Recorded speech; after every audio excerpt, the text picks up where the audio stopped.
policy under the Texas Annual Conference of the United Methodist denomination in Houston, Texas. I would also like to once again introduce myself for people who are watching for the first time. I am a survivor of sexual assault by my father, who was employed under the Texas Annual Conference administration as a clergy and placed on assignment at multiple churches within their conference administration, and his name was John Dowden. My mother's name was Grace Dowden. In 2017, I obtained a recorded conversation where I directly asked my mother, Grace Dowden, if she had drugged me with codeine so that I would not know that my father was molesting me. And she was very proud, without remorse, to admit that, yeah, she had drugged me with codeine, a narcotic, so that I would not know that my father was molesting me. This was shortly before my father became employed under the Texas Annual Conference administration that is in Houston, Texas, under the United Methodist denomination. And my father was one of several clergy who were predators that were employed under the Texas Annual Conference administration of the United Methodist denomination in Houston, Texas. I was also ordered through the Domestic Relations Office to visit my kids at a United Methodist church that is under the Texas Annual Conference administration that employed my father, who passed away in 2012. And they employed my father, who was a sexual predator. My mother also passed away in 2018. I experienced retaliation from the Texas Annual Conference because I exposed their involvement in employing multiple sexual predators under their conference administration in the United Methodist denomination in Houston, Texas. I was kicked out of the Domestic Relations Office Supervised Visitation Program because I exposed the fact that I experienced sexual harassment at South Main Baptist Church by one of the employees named Jorge. I also like to call him Pornhay, or Jorge, Whorejay. I think that's fitting as well. I was sexually harassed by him in front of our sons at South Main Baptist Church. I was also sexually harassed by a visiting parent named Shane, who came on to me repeatedly at the supervised visitation at St. Stephen's United Methodist Church that is under the Texas Annual Conference administration. And however, I do understand I did deserve to be sexually harassed in front of my kids after surviving sexual assault from a United Methodist clergy employed under the Texas Annual Conference administration. I'm going to go out on a limb and say that I don't really think that my kids deserved to witness that, but I understand I am the minority in that opinion, because the Texas Annual Conference is, however, a multi-billion-dollar administration, and I understand that my opinion may not exactly be a popular one with the Texas Annual Conference, since they have a history of employing sexual predators in their administration and placing them on assignment as church leaders for their congregations. I did expose this history, and I experienced retaliation in the form of not being able to see my kids.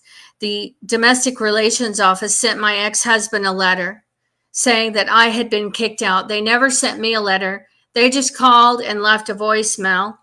They did not send me an email or send me a letter. Nothing was filed in court.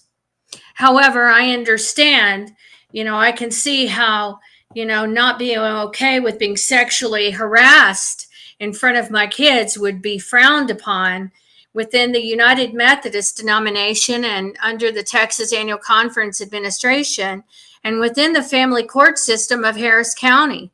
That would make me not very popular because I am not a willing participant. So I figured, since I can't see my kids and I have all this spare time on my hands, and it was determined that I was mentally ill. Oh, and Gwen Adams also stated, who was in charge of the supervised visitation with the Domestic Relations Office, she did tell me that any allegations of abuse that come from me are not relevant. She said that any allegations of abuse from me are just hearsay, but if it comes from anybody else, it's not hearsay. And this was after I had notified the Texas Annual Conference of the United Methodist denomination about parents and children being exploited, and the fact that I was sexually harassed in the supervised visitation program in Harris County under the Domestic Relations Office. So I'm going to start cover page 9 today for the Safe Sanctuary Policy of the Texas Annual Conference for the United Methodist denomination in Houston, Texas. Online safety. This is 9. The use of social media for ministries with protected persons must also conform to appropriate safety standards. Parents and guardians must be informed of how social media will be used. All right. 1, communication about online meetings should be calendared in advance, and logins and passwords shared with parents, guardians, as well as with the protected persons. 2, events on virtual platforms should be recorded with parental consent. 3, the volunteer or staff person should never initiate a connection, friending, following, etc. on social media. 4, if a protected person initiates a connection, that individual's parent or guardian, as well as the volunteer or staff member's supervisor, must be notified. 5, if a leader receives private communication from a protected person that seems questionable, the leader should immediately end the conversation in the virtual space and offer opportunities to have the conversation in person and in compliance with the earlier guidelines for one-on-one conversations. The event leader and or parent guardian must be made aware of the incident immediately. Note, if an in-person meeting is not possible, those involved will determine the most immediate, the most reasonable alternative in compliance with the earlier guidelines for one-on-one conversations. All right. So one of the things that I made note of was after I told clergy about my father sexually abusing me. This was after I met with the bishop. I started making phone calls to various clergy within the conference, which they didn't want me to do. And because they wanted to sweep it under the rug. And there were multiple clergy who chose to remain friends with my father on social media after I told them what he was capable of. They didn't care. And the conference doesn't care, really. They don't care if clergy are friends with a sexual predator on the internet. They don't care. There was even a bishop of another conference who at one time was employed under the Texas Annual Conference administration. And after I told him about my mother admitting to drugging me, I saw that he was friends with her. So I called him back. And, he did unfriend her. So, I have to give him credit for that. Because clergy do not keep, they don't care who they're friends with online. And there is a good old boy system within the conference. So if it's one of their colleagues that's accused of sexual harassment or sexual assault, they don't care if they're friends with them on social media. 6, leaders may only post photos of protected persons on social media or websites with prior written permission granted by a parent or guardian. When posted, photos must not be tagged with names or location indicators. All photos must be appropriate and in keeping with the spirit of the ministry event. So I walked in with cameras at South Main Baptist Church because it was the only way I could document what went on. And so the way I saw it was, which I understand, I don't have any rights. I'm not allowed dignity. I don't have any body autonomy. That was established a long time ago. Got that message through the Texas conference. So I just figured that if I can be sexually harassed in front of my kids, despite the fact that that's not appropriate, and I don't think it's appropriate. I might be in the minority of people that doesn't think that's appropriate. My husband doesn't think it's appropriate. I don't think it's appropriate, but I understand that my opinion, my experience is irrelevant according to Gwen Adams. Anyway, I digress. So I figured, I can walk in and get video of what's going on. If I am going to be sexually harassed and I have not consented to being sexually harassed, even though I understand my consent is irrelevant, totally got that, then I can video what's going on. I can get a video of how other parents are treated. I can get a video of how I'm treated and how other children are treated.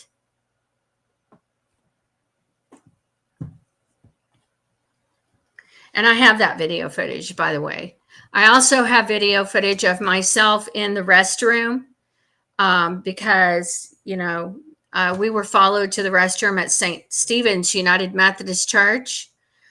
And they knew that we were followed and that the domestic relations office employees would follow us in there and listen to us have a bowel movement or urinate in on the toilet. So, I have video footage of myself using the restroom, in case anyone at St. Stephen's United Methodist Church or the conference administration or the domestic relations office would be interested in that, because I understand for some reason they're interested in that. So I'm going to continue.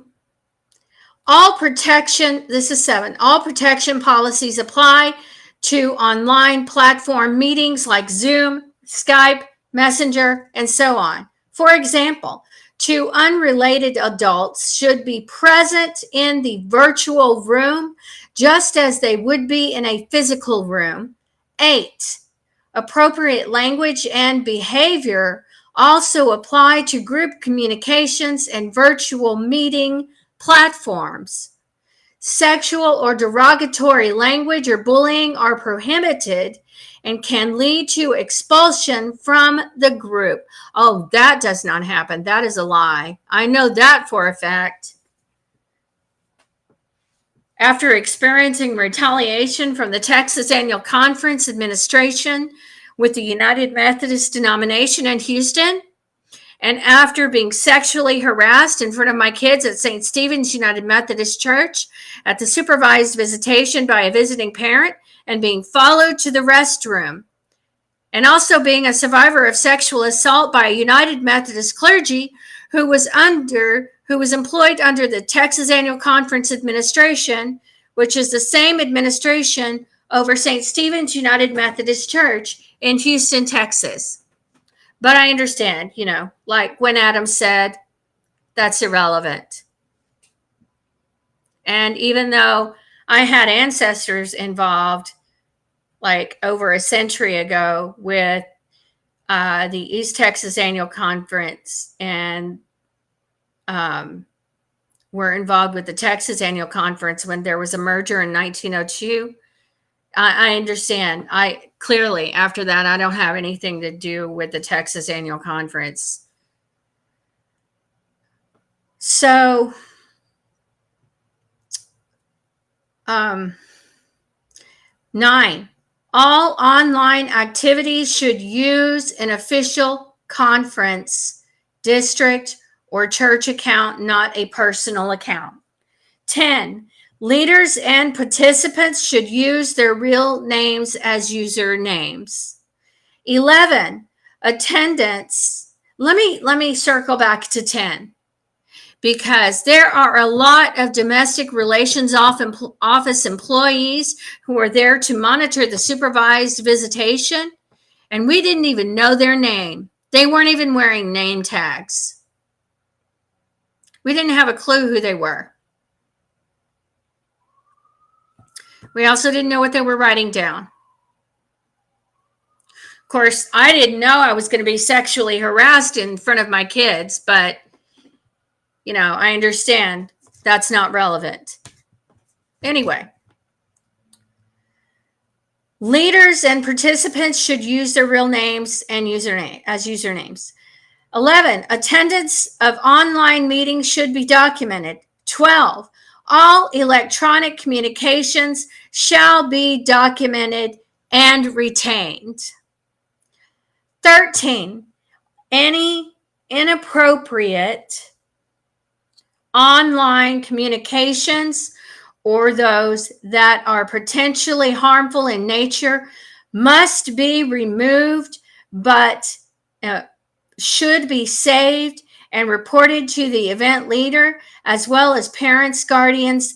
Digital misconduct at district events shall be reported by the event leader to the appropriate district superintendent, who shall then report it to the Conference Safe Sanctuary Cabinet representative.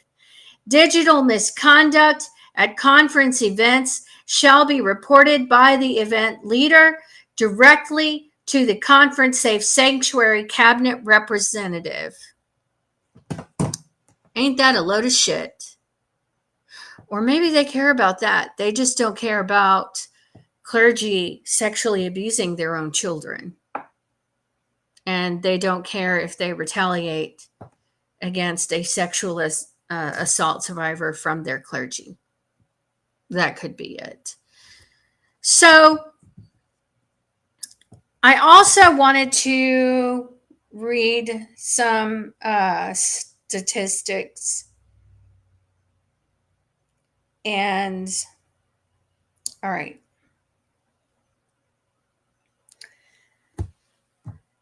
So this is basically, okay. This is from Science Direct website. Child Abuse and Neglect, Volume 5, Issue 4, 1981, pages 407 through 411. Sexual abuse as an antecedent to prostitution. And the authors of this are Mimi H. Silbert and Ayala M. Pines. And so I'm just going to read a paragraph, and this is abstract. A study of 200 juvenile and adult street prostitutes documented extremely high levels of sexual abuse in their background.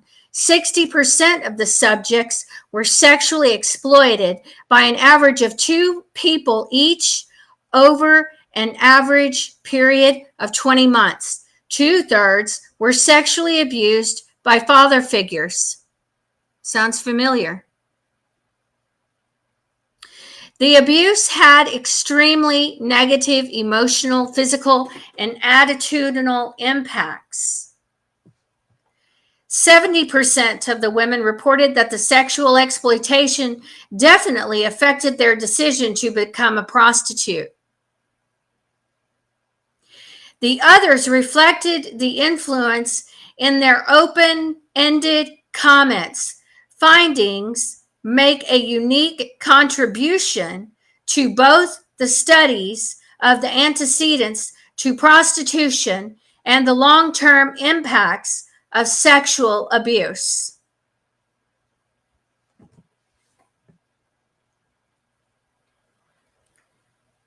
I'm going to read another one here, and this is from Google AI overview. Studies confirm a significant association between childhood sexual abuse and adult promiscuity. Though a direct causal link is not established, many survivors engage in high-risk sexual behaviors which can stem from unresolved trauma and lead to feelings of shame, guilt, and depression. Let's see. One study found that women with a history of childhood sexual abuse, had greater numbers of sexual partners compared to women who had not been abused. Over 75% of teenage prostitutes have a history of sexual abuse. Underlying psychological, and this is still on Google AI overview, underlying psychological psychological mechanisms. The connection between abuse and promiscuity is complex and not a universal outcome for all survivors. Some individuals may shut down sexually, while others engage in hypersexual or compulsive behaviors. Promiscuity following abuse can be a coping mechanism related to disassociation, searching for intimacy, low self-esteem and shame, repeat victimization.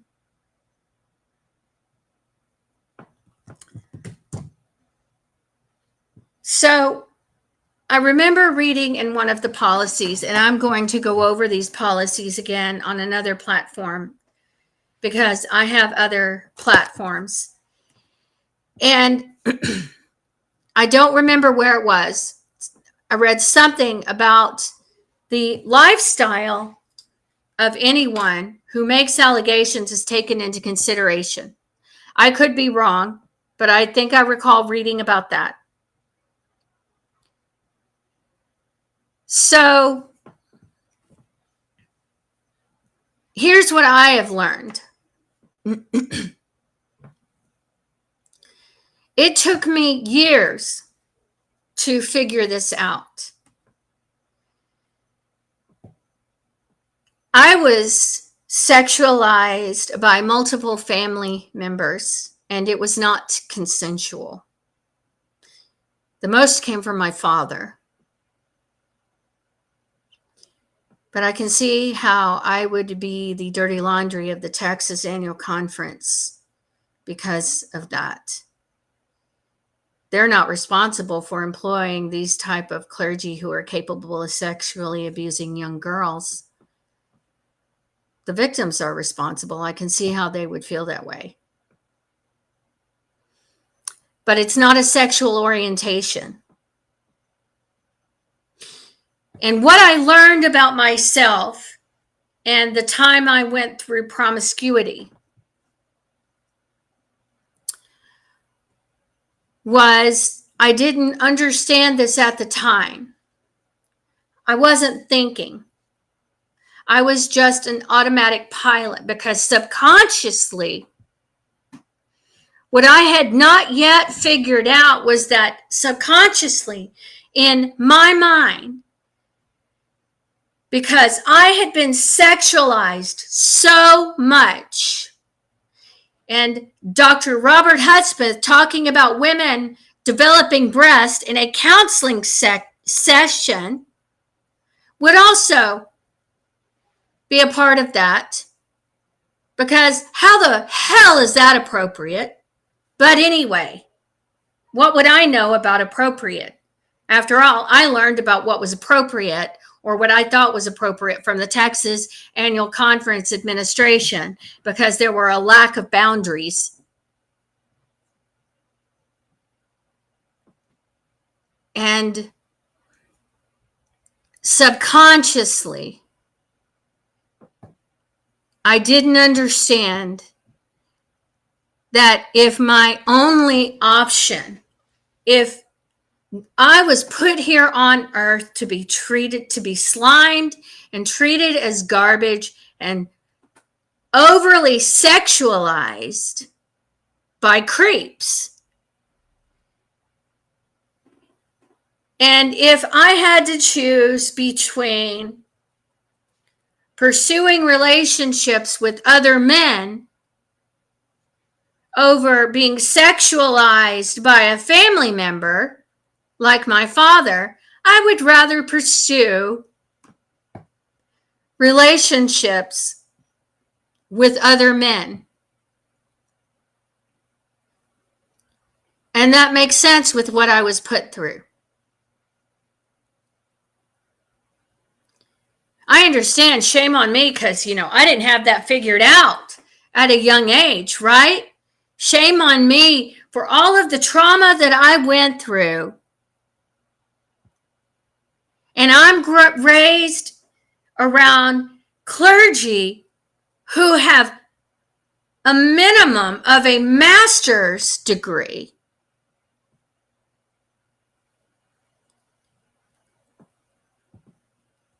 And I am not taught better boundaries. Because I see now at almost 50, after marrying my now husband, I could have had a way different life. Because now, today, I experience a love and acceptance that I never knew, which is why I'm able to sit here and own what happened to me and the mistakes that I made. And I can talk about how I was affected. And if other people find strength in that, and if it helps other people understand what they went through better, I am all for it. It is not something I would wish on anybody. And a part of that, what I would also attribute to the promiscuity, was purity culture. Because the only thing you're taught is wait until marriage. And there is no lessons in, there's not much body autonomy in purity culture. And without that, how can you know how to protect yourself from predators. Because purity culture doesn't acknowledge that there are sexual predators out there. It doesn't teach you how to protect yourself.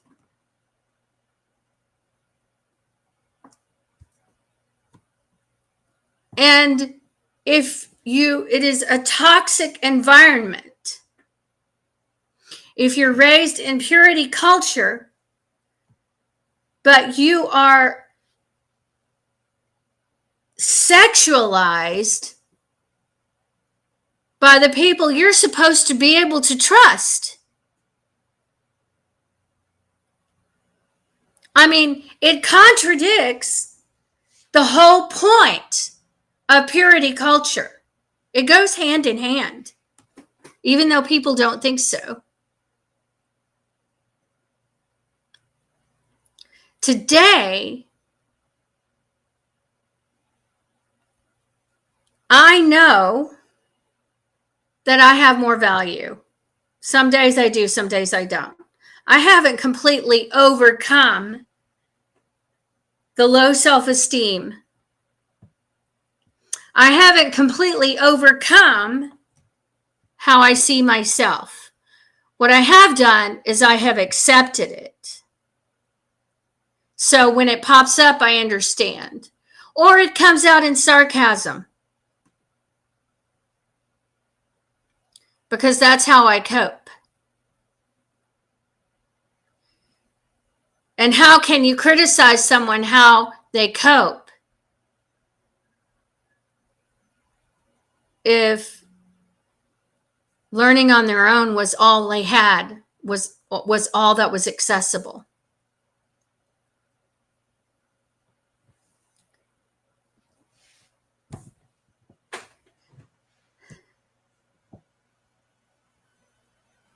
I would not wish on anybody what I went through, and I had to learn some hard lessons.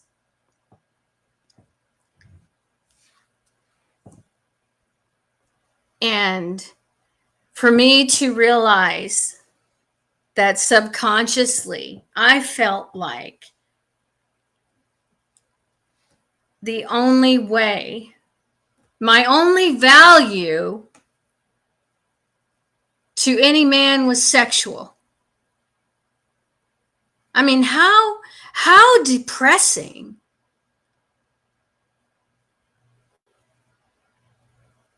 I mean, that, and I married the first time, not knowing any of that. And then I was discarded.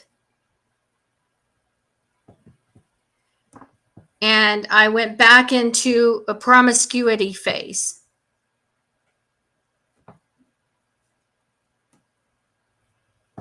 With meeting men. Because it was the only way I knew how to function.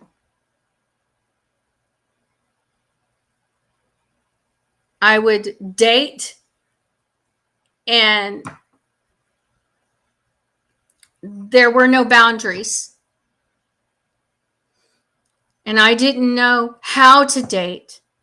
I didn't know how to set boundaries and say, this is what I expect, this is what I want. And if I can't have what I want, because it didn't matter, and because it didn't matter what I wanted. Because I didn't deserve what I wanted, which was love and acceptance.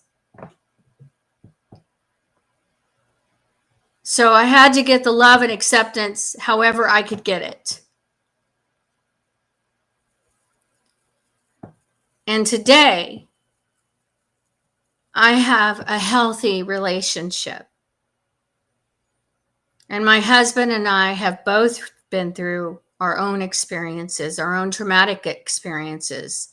And having found each other, we have both discovered we could have had a completely different life. But the traumatic experiences have given us a wisdom today that we would not have had we not had those experiences. But I had to do the work. I had to read books.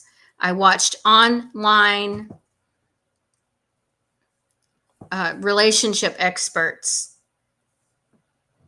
so that I could learn how to date with healthy boundaries.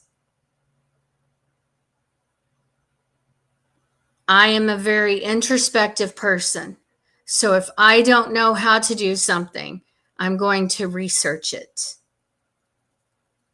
because I want to understand and I want to grow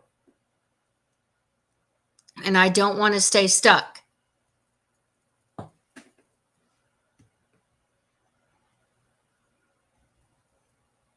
And I have no regrets for telling my story online since 2019.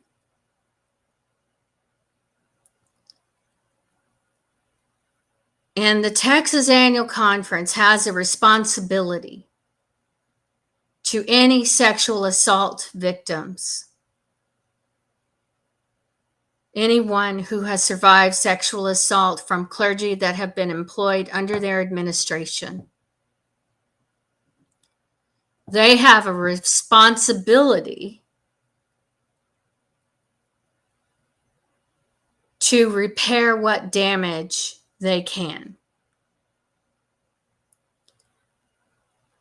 And it is unethical for them to employ these clergy who prey upon innocent victims and provide income to these clergy, but then expect these sexual assault victims to literally pull themselves up by their bootstraps, which is what I have done. And that was what was expected of me, but I didn't do it because it was expected of me. It's because I chose to do it. Because I went through enough to make anybody want to give up. And I haven't given up.